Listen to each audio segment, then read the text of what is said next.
सूर्य देव की संपूर्ण कथा, जन्म से लेकर महिमा तक। कौन है सूर्य नारायण? नमस्कार। क्या आप जानते हैं कि एक ऐसे देवता हैं जिन्हें हम प्रत्यक्ष रूप से अपनी आंखों से देख सकते हैं, जिनके बिना पृथ्वी पर जीवन की कल्पना भी नहीं की जा सकती। वे हैं भगवान सूर्य नारायण। लेकिन क्या आप जानते हैं कि सूर्य देव का जन्म कैसे हुआ? उनकी पत्नी कौन थी? उनके पुत्र कौन कौन थे? शनि देव से उनका संबंध कैसा था? और आखिर क्यों हर सुबह सूर्य को जल चढ़ाने की परंपरा है? आज की इस वीडियो में हम जानेंगे सूर्य देव की संपूर्ण कथा, जो आपको अंत तक बांधे रखेगी। सूर्य देव कौन है? सनातन धर्म में सूर्य देव को प्रत्यक्ष देवता कहा गया है। वे प्रकाश, ऊर्जा, स्वास्थ्य, तेज, ज्ञान और जीवन के प्रतीक हैं।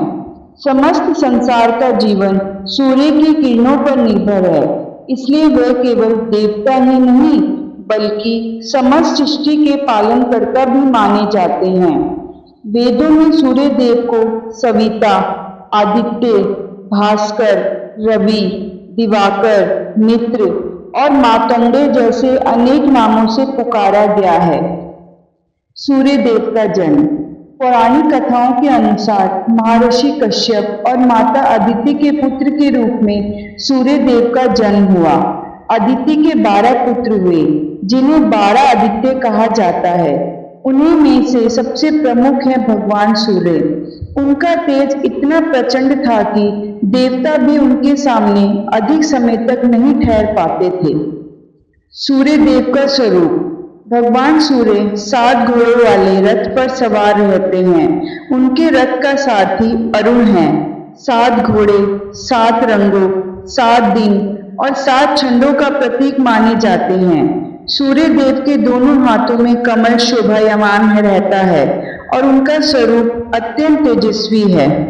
सूर्य देव का विवाह। सूर्य देव का विवाह विश्वकर्मा की पुत्री संज्ञा से हुआ, लेकिन सूर्य देव का तेज इतना अधिक था कि संज्ञा उनके पास अधिक समय तक नहीं रह सकी। उन्होंने अपनी छाया को अपने स्थान पर छोड़ दिया और स्वयं तपस्या करने चली गई। छाया को देखकर सूर्य देव को कुछ समय तक कोई संदेह नहीं हुआ। शनि देव का जन्म। छाया और सूर्य देव से शनि देव का जन्म हुआ। जब शनि देव का जन्म हुआ तब छाया कठोर तपस्या कर रही थी। इसी कारण शनि देव का रंग अत्यंत श्याम हो गया। एक समय सूर्य देव ने शनि देव पर संदेह किया, जिससे पिता पुत्रों के संबंध में दूरी आ गई। बाद में सत्य ज्ञात होने पर सूर्य देव ने शनि देव को स्वीकार किया।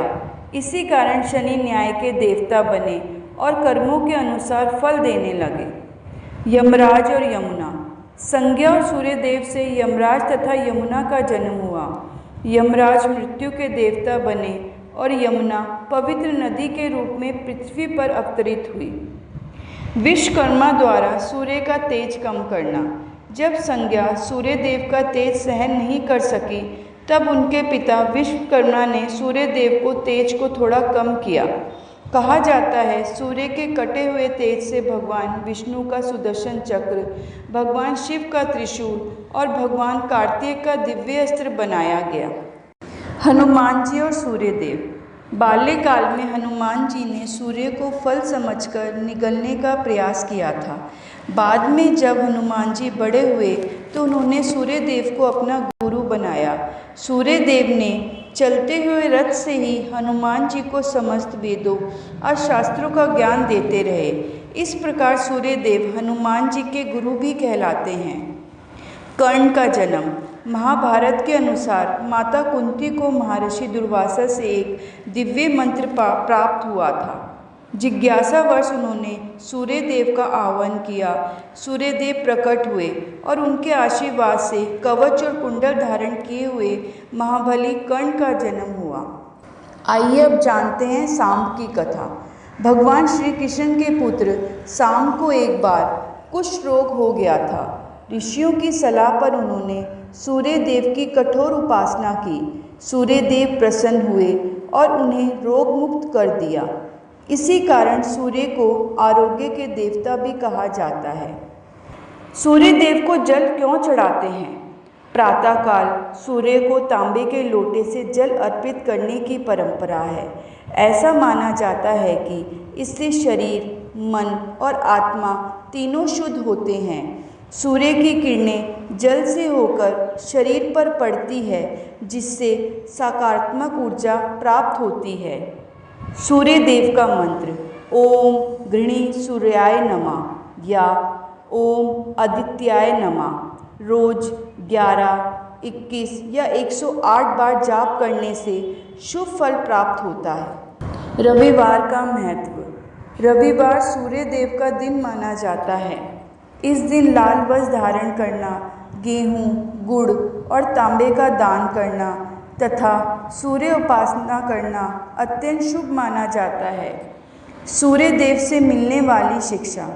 सूर्य देव हमें सिखाते हैं कि बिना रुके अपना कर्म करते रहो, सभी के जीवन में समान रूप से प्रकाश फैलाओ, समय का सम्मान करो, अनुशासन ही सफलता का आधार है, कभी अहंकार मत करो।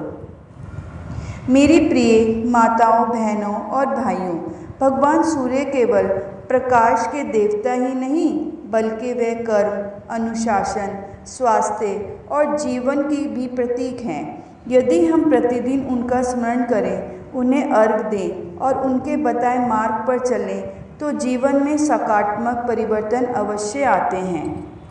यदि आपको ये वीडियो पसंद आए तो इसे लाइक करें, अपने परिवार मित्रों के साथ साझा करें और ऐसे ही सनातन धर्म के ज्ञानवर्धन कथाओं के लिए हमारे चैनल को सब्सक्राइब करें। जय सूर्यदेव। हरे हरे।